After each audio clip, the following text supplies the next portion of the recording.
السلام علیکم پیارے حضور. میرا سوال یہ تھا کہ آج کے ماحول میں بہت سارے گے لوگ ہوتے ہیں. تو پھر ایز اے مسلم میں کیا کروں؟ جب میں ملتا ہوں گے لوگوں سے تو پھر میں کیا کروں ایز اے مسلم؟ کیا کرو؟ تم ملنے میں تو کوئی حرج نہیں ہے، ان کو مل سکتے ہو، لیکن ان کے انفلوئنس میں نہ آ جاؤ. ان سے ایسی دوستی نہ لگاؤ کہ ویسی حرکتیں کرنے لگ جاؤ. ٹھیک ہے؟ ان سے ملنے میں تو کوئی حرج نہیں. اسٹوڈنٹ ہے تمہارے کا ساتھ، کلاس فیلو ہیں، پڑھتے ہیں، بیٹھے ہوئے ہیں، تو یہ تو نہیں ان کی نفرت تو نہیں کرنی. ہاں، ان کو یہ سمجھا سکتے ہو کہ یہ چیز غلط ہے، یہ نیچر والی بات کوئی نہیں جو تم لوگوں نے بنائی ہوئی ہے. یہ تم لوگوں کے بعض سائیکولوجیکلی ایسے واقعات ہو جاتے ہیں ان کے لوگوں کے ساتھ ہیں، نفسیات ان کی ایسی بن جاتی ہے کہ جس کی وجہ سے وہ اس طرف چلے جاتے ہیں.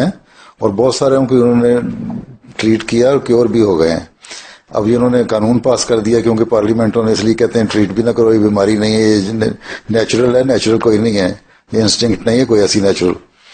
یہ بعض حالات کی وجہ سے، یہ باہر کا انفلوئنس جس کی وجہ سے وہ بنتے ہیں ایسے. ٹھیک ہے؟ اس لیے ملنے جلنے میں تو کوئی حرج نہیں، ان کی اصلاح تو تم نے کرنی ہے. اگر تمہارا کوئی ایسا دوست ہے اور پوچھتا ہے تو تم کو غلط چیز ہے، کھل کے کہہ دو غلط ہے. ٹھیک؟ لیکن نفرت کوئی نہیں کرنی کسی سے. ٹھیک ہے؟ ان کی ہمدردی ان سے یہی ہے کہ ان کو کرو کہ تم لوگ ٹھیک ہو جاؤ، یہ غلط کام ہے.